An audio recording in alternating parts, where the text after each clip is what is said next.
Hello and welcome to my channel. My name is Emma Cownley. I'm a freelance copywriter and blogger, and today I'm going to be walking you through how I set up my finances as a freelancer. Now, of course, I'm going to have to preface this video by saying I'm not a financial advisor, not by a long shot. And also the way that I've chosen to set up my finances might not work for you. It might not be viable for you in your situation. And you might not like it. You might think it's dumb or shit. And all of that's fine. I just thought that it would be helpful for me to share how I set things up and what I currently do, so that maybe you can have some ideas of what that might look like if you choose to go freelance, and how the whole thing really works. So this video would be a good watch for somebody who's thinking about going freelance or is a brand new freelancer and is trying to figure their shit out. I'm just going to share with you what I do, and hopefully you're going to find that very helpful. Now, of course, before I get into all the juicy details, I'm going to ask you to just click that thumbs up button down there. It's free to do, and it's a massive help to me and my channel. Even better, leave a comment, share the video, show YouTube that I'm not just a sweary Mary. I actually have something of value to say. Just as an aside, I can actually see my tripod slowly falling. But to make this video really fun, I'm not going to do anything about it. I'm just going to see. It's like a ticking time bomb. Finish the video before the whole camera falls. I am also on Ko-fi. If you would like to make a donation, you can find a link in the description box below. I mostly use Ko-fis to buy actual coffees, and it's a really nice way for you to say thank you if you wanted to. Let's get into it. Money, money, money, money. So when I started my freelance business, I already had savings tucked away that I had been building up over a 6-month period. So what I did when I decided I was going to go freelance but was still employed full time is I started getting everything together, my website and whatnot, and I started to pitch clients and take on work that I was doing out of hours in my own time.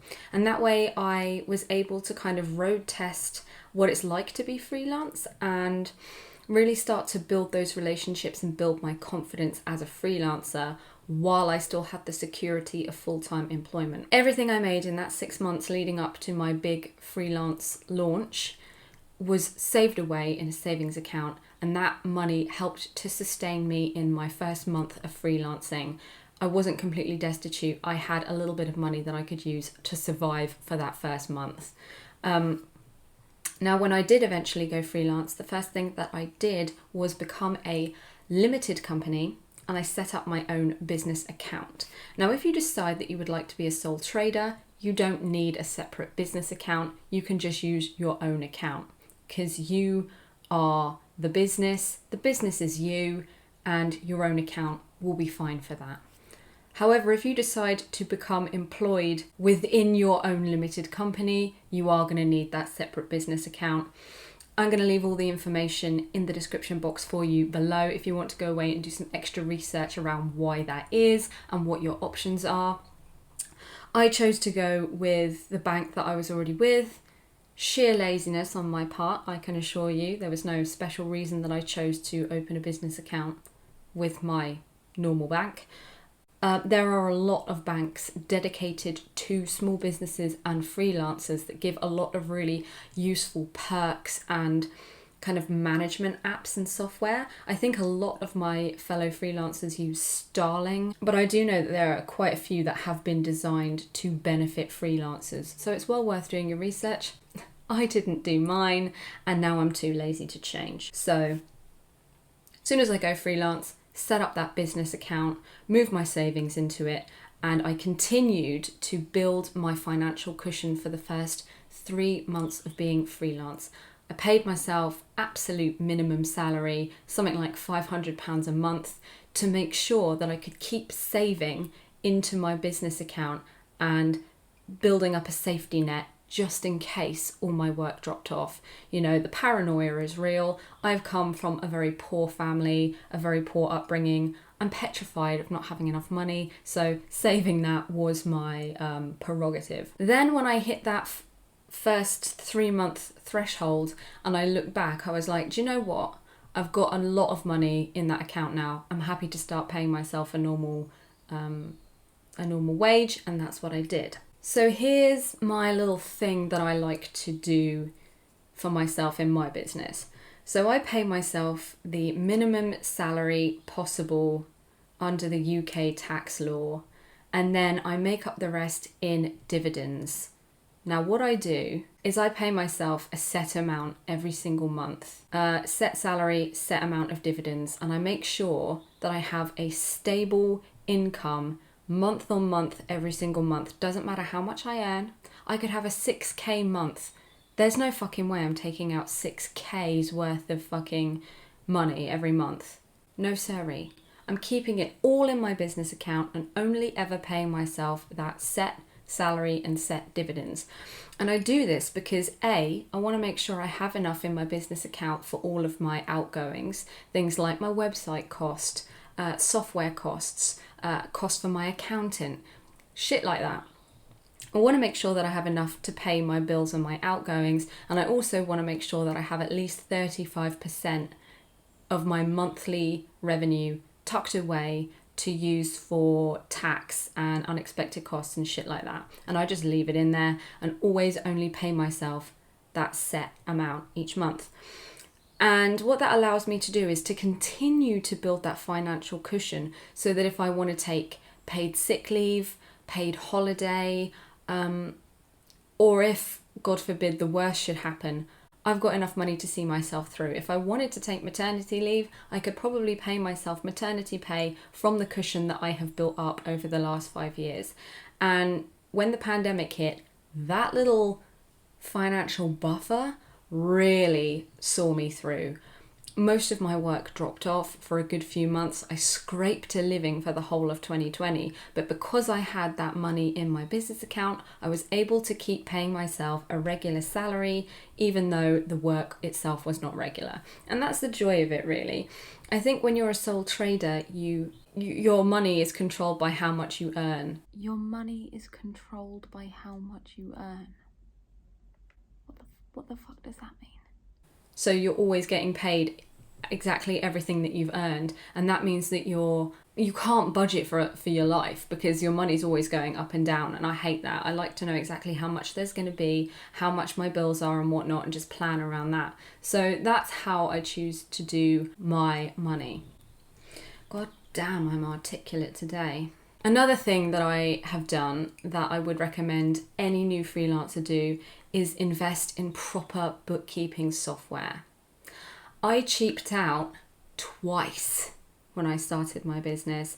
I had a shit spreadsheet tracker, and then I had an even worse piece of software that was so manual that there was really significant room for error.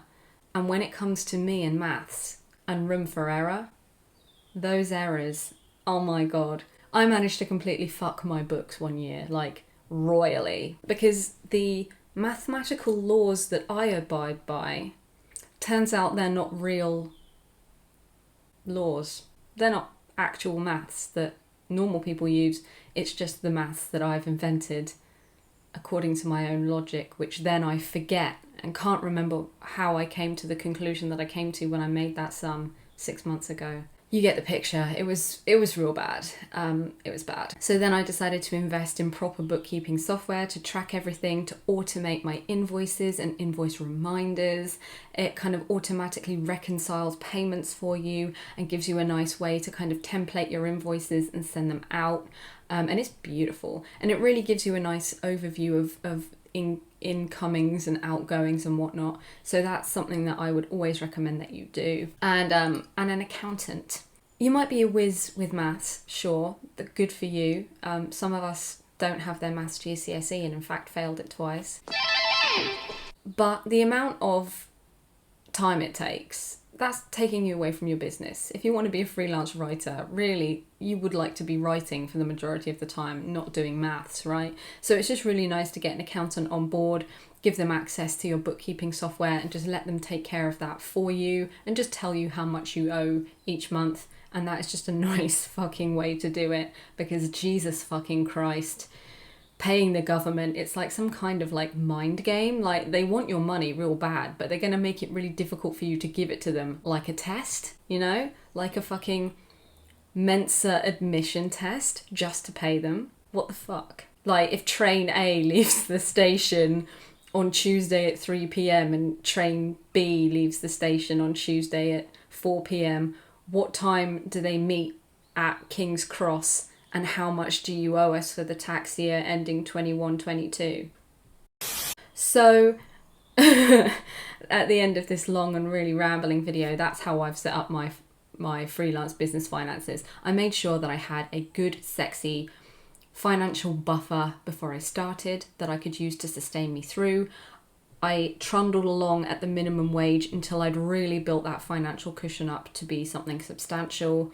And then I make sure that every month I receive a set payment from myself into my current account from my business account, and everything else just stays there. Bookkeeping software, absolutely try and get that. Accountant, go for it, they're worth the money. And I would also recommend, circling back to that bookkeeping software, that you regularly review it each month to see how much you're spending on your subscriptions and your software and whatnot that you're using to run your business on the day-to-day, and just keep an eye on that, you know, because some stuff you might not need month on month and you can cancel those off and you're not paying for anything unnecessary.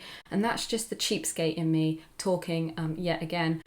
But I always like to keep an eye on those subscriptions and make sure there's nothing trundling along in the background that we don't need. And that's another joy of bookkeeping software. You can make sure that your business expenses are lean and that you're only ever spending on the shit that you absolutely 100% need to be spending on. And I think that's it. If you are a long-time freelancer and you're watching this video, I'm really sorry. It probably gave you a headache or made your head explode like scanners.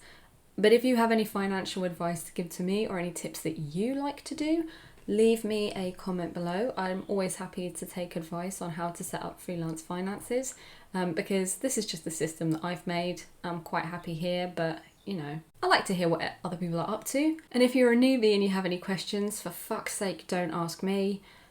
But if you really have to, leave a comment below and I'll try and help you. I'm just a simple girl, you know? I deal with words, not numbers. And that brings us to the end of the video. I hope you found this useful or at least entertaining. And I'll see you back here, same time, same place in 2 weeks for more Kiss My A's. Until then, take care and peace out.